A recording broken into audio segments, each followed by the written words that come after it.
नमस्कार, मैं हूं वंदना पांडे और आप देख रहे हैं के न्यूज इंडिया। बुलेटिन की शुरुआत करेंगे उससे पहले हेडलाइंस। मालेगांव ब्लास्ट केस में एनआईए कोर्ट का बड़ा फैसला। एनआईए स्पेशल कोर्ट ने साध्वी प्रज्ञा समेत 7 आरोपियों को बरी किया। मालेगांव ब्लास्ट फैसले पर सीएम फडणवीस का पोस्ट। आतंकवाद भगवा न कभी था, न है और न कभी रहेगा। ट्रंप के ट्वीट पर प्रियंका गांधी का पोस्ट। अमेरिका के टैरिफ बढ़ाने पर बोली प्रियंका, मोदी जी दुनिया घूमते हैं, दोस्ती करते हैं, दोस्ती के बदले ये मिला है। भारत का बड़ा ऐलान। 40 साल बाद चिनाब नदी पर शुरू होगा सावलकोट हाइड्रो प्रोजेक्ट पर काम। मील का पत्थर साबित होगी परियोजना। एक देश एक चुनाव से 1.5% तक बढ़ सकती है जीडीपी। यह है 4 लाख करोड़ से अधिक के बराबर। एमपी राजस्थान में बाढ़ के हालात। 14 जिलों में स्कूल बंद। गाजियाबाद में सोसाइटी का बेसमेंट धंसा है। आप देख रहे हैं के न्यूज, खबरों का सारथी। और बात करेंगे विकास नगर की, जहां पर उत्तराखंड की बात कर रहे हैं। पंचायत चुनाव को लेकर के नतीजे आ रहे हैं। लांघा से सुनीता बनी है क्षेत्र पंचायत सदस्य। विकास नगर से बता रहे हैं आपको खबर। शाहपुर कल्याणपुर से रघुवीर तोमर ने जीत दर्ज की है। ढलानी से आशीष तोमर ने बाजी है वो मारी है। केदारवाला से गुलफाम को जनादेश मिला। रुद्रपुर से अगर बात करें तो मोहन सिंह बने हैं बीडीसी सदस्य। भलेर से चंद्रपाल सिंह ने हासिल की है जीत।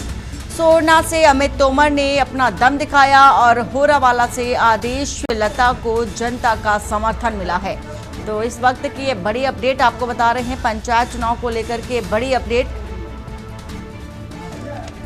होरावाला से आदेश लता को जनता का समर्थन मिलता नजर आया है। और नतीजे तो चूंकि सुबह से जो नतीजों की घोषणा है वो भी देखी जा रही है। एक एक करके जीत हार का जो फैसला है, जनता का जो रुझान किस ओर रहा, वो सारे ही परिणाम आज सुबह से ही आ रहे हैं। केदारवाला से गुलफाम को जनादेश मिलता नजर आया है।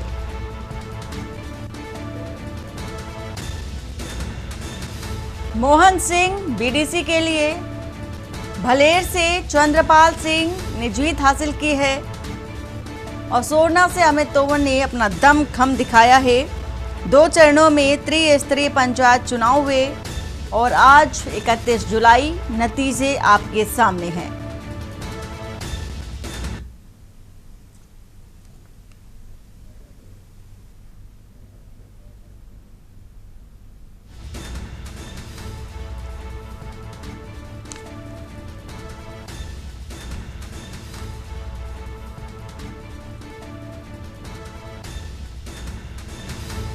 पंचायत चुनाव नतीजे परिणाम। रुद्रपुर से मोहन सिंह बीडीसी सदस्य बने हैं। ग्राम पंचायत सदस्य, बीडीसी, ग्राम प्रधान सभी के नतीजे और प्रत्याशियों की जीत हार का फैसला आज जनता ने दिखा दिया है कि उनका रुझान किस ओर रहा है और किसे अपना मत दिया है।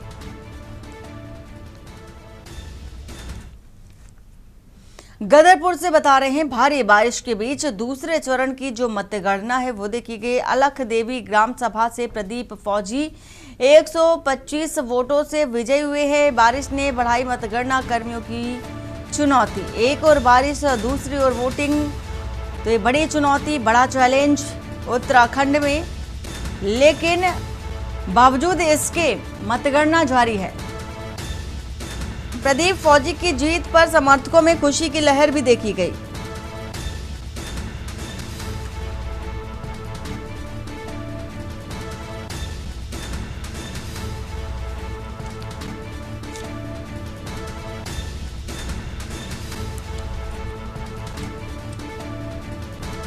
प्रदीप फौजी को जीत मिली है, समर्थकों में खुशी की लहर भी है। गदरपुर से खबर, भारी बारिश के बीच दूसरे चरण की मतगणना जारी है। अलख देवी ग्राम सभा से प्रदीप फौजी विजयी हुए। बारिश ने मतगणना कर्मियों की चुनौती तो बढ़ाई, लेकिन जो खुशी, उत्साह, जोश था वो कम नजर नहीं आया।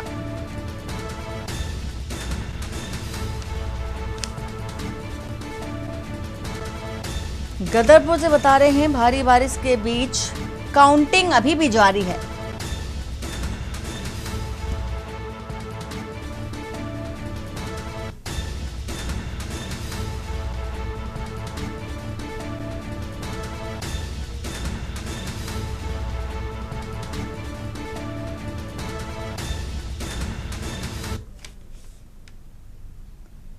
चंपावत से खबर, नाकोट ग्राम पंचायत से रमेश राम 120 मतों से विजयी हुए हैं। मोड़ा से दलीप सिंह ने 144 वोट पाकर जीत हासिल की है। छतौली से अगर बात करें तो संजय सिंह ने 134 मतों के साथ बाजी मारी। मंगोली ग्राम पंचायत से रमेश राम 181 मतों से विजयी हुए। रायकोट कुंवर से उमा कुंवर ने 407 मतों से जीत दर्ज की है। नाकोट और मंगोली में भी रमेश राम का दोहरी जीत का जलवा देखने को मिला। चंपावत में पंचायत चुनाव में स्थानीय प्रत्याशियों का दबदबा देखा गया। महिला उम्मीदवार उमा कुंवर की जीत से रायकोट में खुशी की लहर देखने को मिल रही है।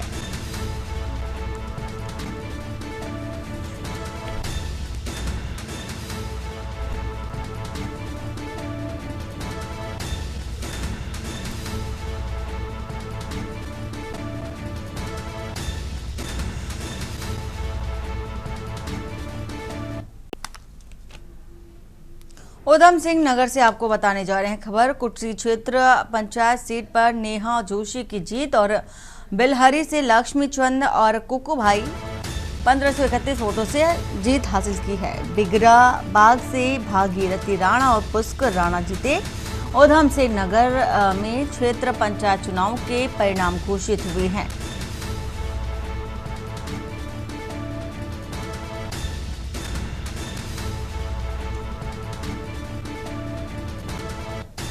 तो उधम सिंह नगर कुटरी क्षेत्र पंचायत सीट पर नेहा जोशी की जीत और बिलहरी से लक्ष्मी चंद और कुकू भाई 1531 वोटों से जीत मिली। बिगरा बाग से भागीरथी राणा विजयी और उधम सिंह नगर में क्षेत्र पंचायत चुनाव के नतीजे भी आए।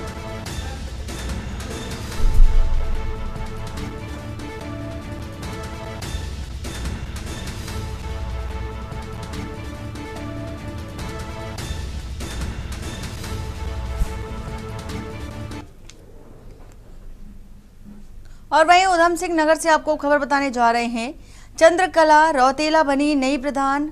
आला विरदी ग्राम पंचायत से बनी नई प्रधान और प्रधान पद पर चंद्रकला रौतेला ने दर्ज की है जीत। सुंदर सिंह रौतेला की पत्नी चंद्रकला को मिला जन समर्थन।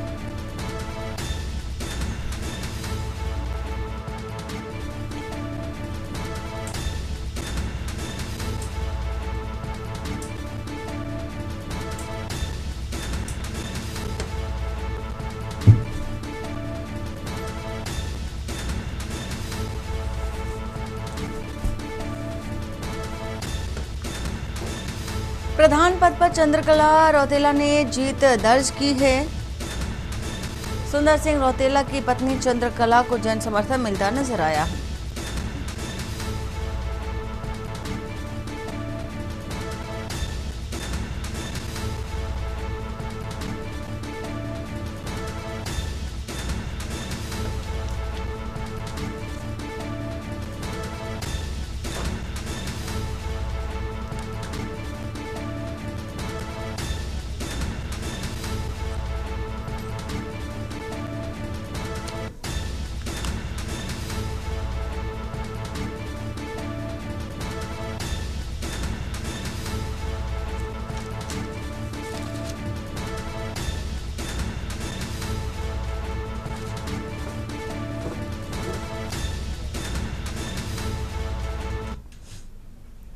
और हल्द्वानी के गोलापार क्षेत्र अंतर्गत चोर गलिया आमखेड़ा जिला पंचायत सीट से निर्दलीय प्रत्याशी लीला बिष्ट ने जोरदार जीत दर्ज करते हुए भाजपा प्रत्याशी अनीता बेलवाल को बड़े अंतर से पराजित किया। यह सीट लंबे समय से भाजपा के प्रभाव में मानी जाती थी, लेकिन इस बार जनता ने बदलाव को वोट दिया। लीला बिष्ट ने अपनी जीत का श्रेय जनता के समर्थन और पति अर्जुन बिष्ट के संघर्ष व मेहनत को दिया है।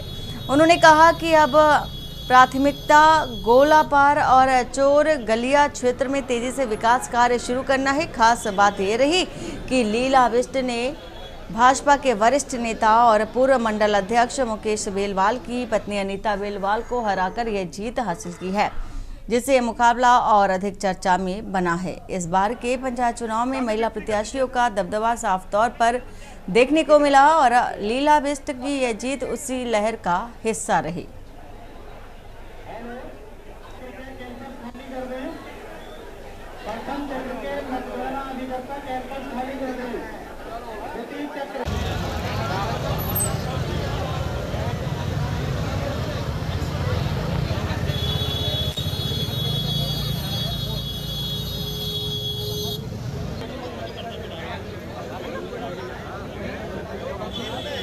देखिए, मैं तो इतनी खुशी मुझे मिल रही है कि अभी तो हम 2200 वोटों से आगे चल रहे हैं और मेरी देवतुल्य जनता, सारा आशा तो देवतुल्य जनता का है। ये मेरी नहीं, मेरी जनता की जीत है। चोरगलिया गोलापार की जनता की जीत है। क्या कार्य आप करेंगे? गोलापार चोरगलिया एक बड़ा क्षेत्र आपका है। देखिए, कार्य तो हमने बहुत सारे किए हैं, जिनके बारे में मैं लगातार सामाजिक कार्यों में आगे रहते हैं। कार्य बहुत कर रखे हैं। कार्य तो हमने इतने करे हैं कि आज जनता ने दिखा भी दिया कि हमने क्या किया है जनता के लिए, और आगे भी करेंगे।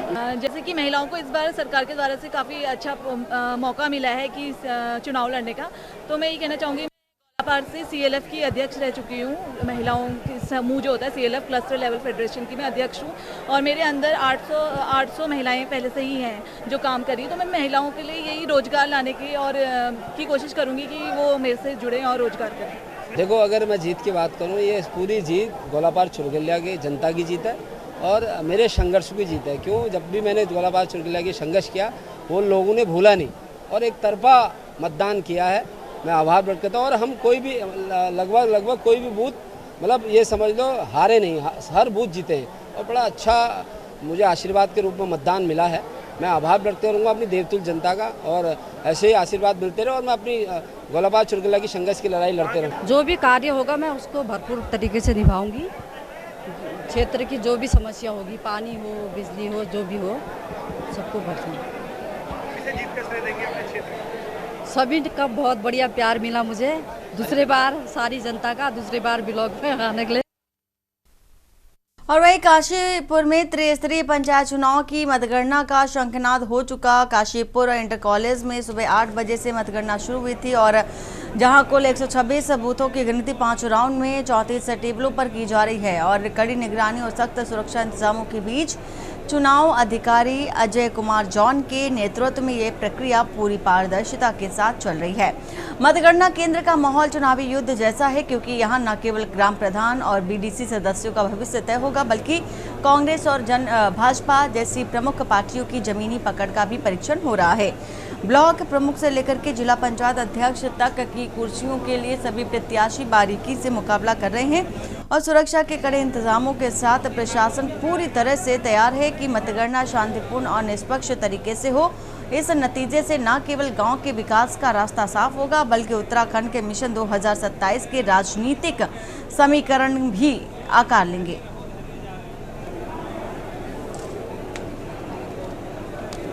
काशीपुर में आज मतगणना का कार्य स्टार्ट किया गया है और ये कार्य अभी हमने 8 बजे से स्टार्ट कर दिया था। स्ट्रॉन्ग रूम से बेटियां पहले राउंड के लिए मतगणना स्थल पर आ गई थी। मतगणना स्थल में यहाँ पर 34 टेबल लगाई गई है और हमारे कुल 141 बूथ हैं। 34 टेबल के हिसाब से हमारे 5 राउंड तक यहाँ पे मतगणना का काम किया जाएगा और पहला राउंड खत्म हो गया। दूसरे राउंड की पेटियां मतगणना स्थल पे आ गई है। अब उसमें सेकंड राउंड के लिए काउंटिंग स्टार्ट है। अभी प्रत्याशियों का अभी हम आधे घंटे में बता देंगे, क्योंकि वो थोड़ा टोटल करना पड़ रहा है, तो अभी इसमें डिक्लेयर कर देंगे।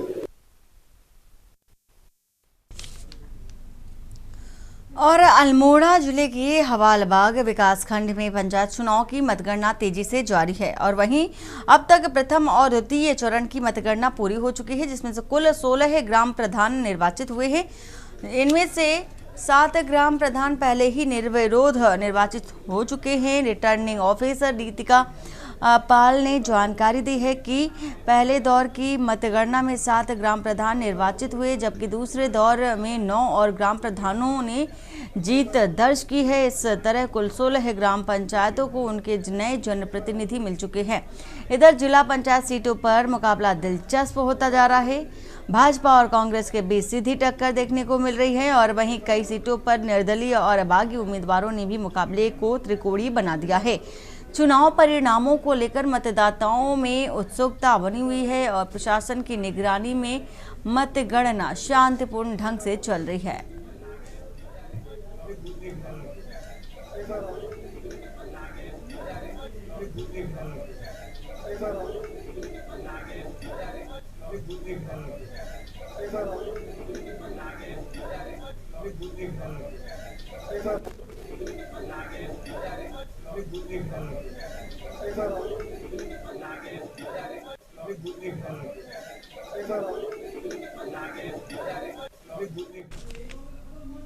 प्रदेश में गांव की सरकार के नतीजे सामने आने लगे हैं और पिछड़े इलाकों जैसे सहसपुर, विकास नगर, कालसी और चौकराता विकासखंडों में मतगणना जारी है। कड़ी सुरक्षा व्यवस्था के बीच प्रत्याशियों और उनके एजेंटों का जमावड़ा भी है, जबकि बाहर समर्थकों की भीड़ भी बड़ी संख्या में जुटी है। पहले चरण की मतगणना लगभग पूरी होने के बाद विजयी प्रत्याशी उत्साहित दिखे और उन्होंने कहा कि उनकी जीत क्षेत्रवासियों की जीत है। उन्होंने क्षेत्र के विकास के साथ युवाओं और महिलाओं को रोजगार उपलब्ध कराने को लेकर के प्राथमिकता बताया है।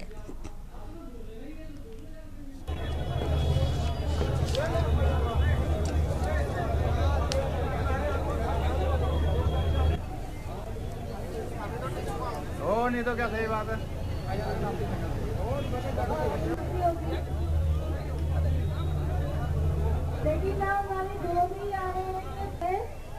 सबसे पहले तो मैं आप सभी पत्रकारों का धन्यवाद करूंगा कि आप सभी ने मुझे इतना सम्मान दिया। और जो मेरा छात्र राजनीति से ग्राम सभा के राजनीति में उतरने का कारण था, सबसे पहला जो मेरा कारण था ये था कि हमारे क्षेत्र का जो विकास है, आज आज़ादी के इतने वर्षों के बाद जो हमारे क्षेत्र में ग्राम सभा में कई 2-3 गांव ऐसे हैं जहाँ पे आज तक रोड नहीं बनी है, सड़कें नहीं बनी है, पानी की व्यवस्था नहीं है। उन सब चीजों को देखते हुए मैंने निर्णय लिया कि मैं क्यों ना ग्राम सभा की ओर देखा जाए। जिस प्रकार से मैंने महाविद्यालय में छात्र संघ के दौरान रहते हुए उसमें अपने कार्यकाल के दौरान कार्य किए हैं, उसी प्रकार से मैं अपने क्षेत्र में जनता की ओर जो है वो काम करूंगा। माता पिता के ग्राउंड में आया हूँ और इसके लिए सबसे पहले मेरे कुल महाराज राज देवता और माता रानी की कृपा से मुझे सफलता मिली है। इस सफलता के पीछे मेरी पंचायत ग्राम पंचायत तौली के सभी जनमानस का विशेष सहयोग रहा है, इसलिए आज मैं जीता हूं और बहुत अच्छी लीड से मैंने जीत दर्ज की है। जी ये मेरी नहीं पूरे गांव की जीत है। परिवर्तन की लहर चल रही थी गांव में और जनता बदलाव चाह रही थी, तो उसी वजह से जो हमें जीत मिली है इसी वजह से मिली है। और हमारी सबसे पहले प्राथमिकता ये रहेगी कि जो गरीब तबका है उस तक सारी योजनाओं को लाभ मिले और जो योजनाएं पहुंच नहीं पा रही थी पहले और जो वजह से पहले लोगों का आक्रोश था वो सब हम सही कर पाए और जनता तक सीधा लाभ पहुंचा पाए सरकारी योजनाओं का। और खबर सितारगंज से, जहां रुद्रपुर झील कैंप से ग्राम पंचायत प्रधान पद की उम्मीदवार रितु वैद ने 54 वोटों से बढ़त बनाई है। सितारगंज मंडी समिति परिसर में मतगणना स्थल स्थापित किया गया, जहां 40 मतगणना टेबल लगाई गई। हर टेबल पर 5 कर्मचारियों को ड्यूटी पर तैनात किया गया। एएसपी उत्तम सिंह नेगी ने बताया कि सुरक्षा के पुख्ता इंतजाम किए गए हैं और मतगणना शांतिपूर्ण तरीके से हो रही है। परिसर के बाहर प्रत्याशियों के समर्थकों का जमावड़ा देखा गया। कुल 287 बूथों पर हुए मतदान की 8 चरणों में मतगणना की जाएगी और मतगणना स्थल पर भारी पुलिस और फोर्स भी तैनात है, जबकि निर्वाचन अधिकारी, एसडीएम और अन्य अधिकारी की देखरेख में प्रक्रिया पूरी पारदर्शिता के साथ चल रही है। ग्राम सभा से जीता हूँ और सभी माताओं बहनों को मेरा नमस्कार है। सभी ने मुझे अनमोल वोट देकर विजय बनाया। 54 वोटों से विजय प्राप्त हूँ। सबको धन्यवाद, प्रणाम। हमने वादे किए थे वो उस विकास का वो वादा पूरा करेंगे। सबको मेरा धन्यवाद।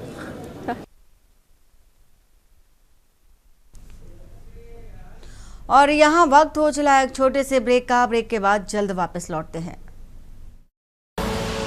आप देख रहे हैं। ब्रेक के बाद आपका स्वागत है और इस बीच आ रही है राजधानी लखनऊ से खबर। प्रदेश के कुछ ताकतवर अफसरों को भी हटाने की तैयारी। सूत्रों के हवाले से आपको ये बड़ी खबर बता रहे हैं। नियुक्ति और नगर विकास पर भी शनि की दृष्टि। स्वास्थ्य विभाग के मुखिया पहले से ही डामाडोल स्थिति में हैं और अब जो रडार है देखी जा रही है बड़े अफसरों पर गिरती नजर आ रही है। 5 केडी पर मंथन जारी है। तो बड़ी खबर राजधानी लखनऊ से। नियुक्ति और नगर विकास पर शनि की दृष्टि पड़ती नजर आ रही है। सूत्रों के हवाले से फिलहाल ये खबर स्वास्थ्य विभाग के मुखिया पहले से ही डामाडोल स्थिति में है और अब जो बड़े जो अफसर है उन पर गाज गिरने वाली है।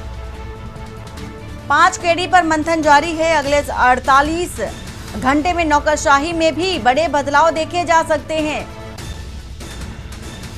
तो प्रदेश के कुछ जो ताकतवर अफसर हैं उन पर गाज गिरने वाली है। हटाने की तैयारी। नियुक्ति और नगर विकास पर भी देखा जा रहा है गाज गिर सकती है।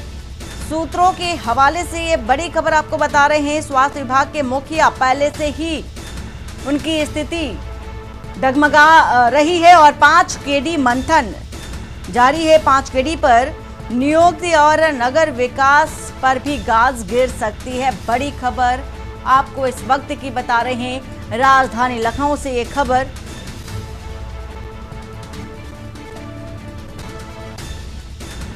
पांच केडी पर भी मंथन जारी है और जो बड़े ताकतवर अफसर हैं, अधिकारी हैं, उन पर भी तलवार लटकती नजर आ रही है।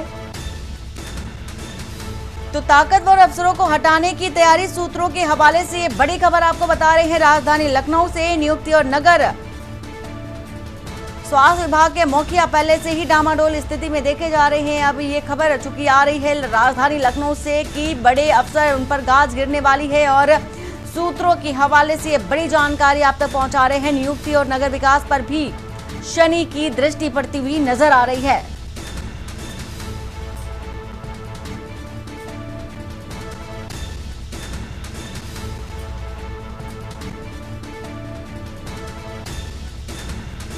तो अगले 48 घंटे में नौकरशाही में बड़े बदलाव हो सकते हैं। 48 घंटे का अल्टीमेटम और ये 48 घंटे बेहद महत्वपूर्ण बड़ा बदलाव होने वाला है। सूत्रों के हवाले से आपको ये बड़ी खबर बता रहे हैं इस वक्त की राजधानी लखनऊ से। एक खबर स्वास्थ्य विभाग के मुखिया पहले से ही डामाडोल स्थिति में हैं और सलाहकार संपादक के बख्श सिंह हमारे साथ जुड़ चुके हैं। सर, जिस तरह से देखा जा रहा है जो बड़े अफसर हैं वो रडार पर हैं और माना जा रहा है कि इन पर गाज गिर सकती है और ये जानकारी सूत्रों के हवाले से बता रहे हैं।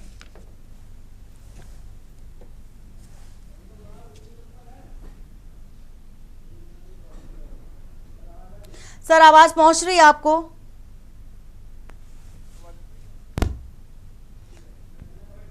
तो अगले 48 घंटे में बड़े बदलाव हो सकते हैं नौकरशाही में। राजधानी लखनऊ से खबर प्रदेश के कुछ अफसरों पर गाज गिरती नजर आ सकती है। नियुक्ति और नगर विकास पर भी शनि की दृष्टि और हटाने की तैयारी। बड़े अफसरों को स्वास्थ्य विभाग के मुखिया पहले से ही डामाडोल स्थिति में देखे जा रहे थे और अब ये बड़ी जो जानकारी निकल कर आ रही है कि 5 केडी पर मंथन जारी है और बड़े अफसरों पर गाज गिर सकती है।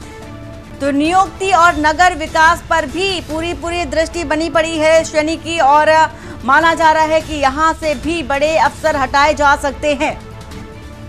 तो 5 केडी पर मंथन जारी है, बड़े अफसरों को हटाया जाएगा। क्या कारण है? सलाहकार संपादक हमारे साथ इसी खबर को लेकर के जुड़ चुके हैं। सर, क्या कारण माना जाए जो बड़े अफसरों पर गाज गिरने वाली है उन्हें हटाने की तैयारी की जा रही है? देखिए, आज मुख्य सचिव कौन बनेगा इस पे भी अभी असमंजस की स्थिति है और मुख्यमंत्री को स्वास्थ्य विभाग, नगर विकास विभाग, बिजली विभाग और नियुक्ति विभाग के बारे में पहले से ये सूचना दी गई थी कि ये इनको लंबी अवधि हो गई, इनको हटाया जाना है। तो इसी कड़ी में मुख्यमंत्री ने आज अपने सलाहकारों, प्रशासनिक सलाहकारों की बैठक बुलाई है और बैठक के वहां पे शुरू हो गई है। चीफ सेक्रेटरी की जैसे ही नियुक्ति हो जाएगी, उसके बाद नियुक्ति के बाद चीफ सेक्रेटरी जैसे ही चार्ज ले लेंगे, उसके बाद तुरंत बाद मुख्यमंत्री के यहाँ जब ये औपचारिक भेंट के लिए जाएंगे तो वहाँ पे चर्चा होगी। और ऐसा माना जा रहा है कि स्वास्थ्य विभाग के प्रमुख सचिव, नियुक्ति विभाग के प्रमुख सचिव और पावर कॉर्पोरेशन के चेयरमैन और इसी तरह से 4-5 विभागों की चर्चा है। नियुक्ति विभाग है जिसमें सबको इनको पूरी तरह से हटाए जाने की मंशा बना ली है मुख्यमंत्री ने, क्योंकि मुख्य सचिव की नियुक्ति के बाद ही ये स्थिति साफ हो जाएगी। और ऐसा माना जा रहा है, उसको बताते हैं कि 48 घंटे के अंदर इन अफसरों को नई जगह पे तैनाती जो लंबे समय से काम कर रहे हैं या जिनकी शिकायतें बंद होना। हाँ बिल्कुल सर, लेकिन जो अचानक से इतनी बड़े अफसरों को इतनी बड़ी तादाद में हटाने की तैयारी देखी जा रही है, बड़ी खबर दर्शकों तक पहुंचा रहे। बहुत शुक्रिया सर पूरी जानकारी साझा करने के लिए। अगले 48 घंटे में नौकरी में बड़े बदलाव हो सकते हैं।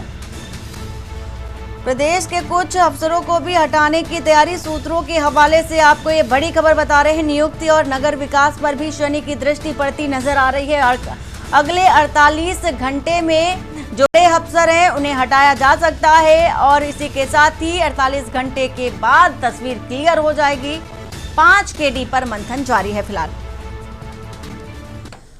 देहरादून के इंदिरा गांधी राष्ट्रीय वन अकादमी में 2023 बैच के भारतीय वन सेवा परिवीक्षार्थियों का दीक्षांत समारोह आयोजित किया गया। मुख्य अतिथि न्यायमूर्ति वी रामासुब्रमण्यम, अध्यक्ष राष्ट्रीय मानव अधिकार आयोग ने परिवीक्षार्थियों को प्रमाण पत्र और पदक प्रदान किए हैं। अपने संबोधन में न्यायमूर्ति रामासुब्रमण्यम ने कहा कि भारतीय वन सेवा में प्रशासनिक दायित्वों के साथ साथ नैतिक और संवैधानिक प्रतिबद्धताएं भी हैं, महत्वपूर्ण चुकी हैं। उन्होंने अधिकारियों को वन आश्रित स्थानीय समुदायों के साथ सहयोग कर उनकी परंपराओं को अपनाने और वनों के संरक्षण व कल्याण के लिए काम करने का संदेश भी दिया है।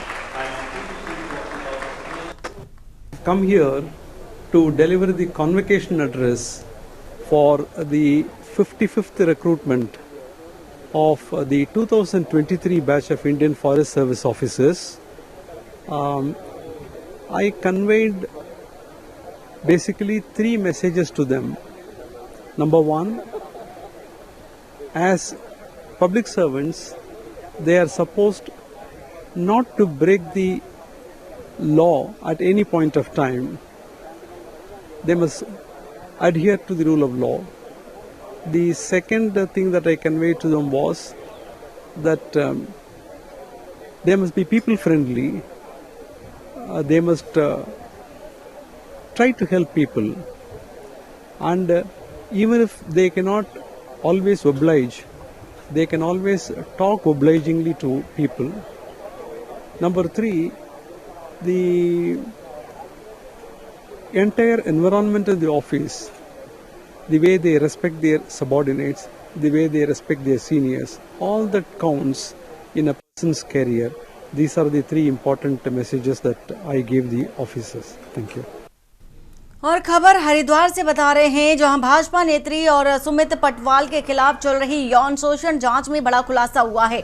एसआईटी पूछताछ के दौरान आरोपियों को आगरा के होटल प्रेसिडेंट ले गई, जहां जांच टीम को सीसीटीवी और रजिस्टर में 3 अज्ञात चेहरों के सुराग मिले हैं। दावा किया जा रहा है कि जांच टीम द्वारा होटल से एकत्र किए गए इलेक्ट्रॉनिक साक्ष्य आरोपियों के चेहरों को किसी बड़ी साजिश से जोड़ सकते हैं। राजनीतिक हलकों में चर्चा है कि आरोपियों का संबंध राजनीतिक होने की संभावना से इनकार नहीं किया जा सकता। साथ ही संभावना जताई जा रही है कि पहचान होने पर मामला और भी अधिक तूल पकड़ सकता है। और बुलेटिन फिलहाल इतना ही। बाकी की खबरों के लिए बने रहिए आप के न्यूज इंडिया के साथ। नमस्कार। आप देख रहे हैं के न्यूज, खबरों का सारथी।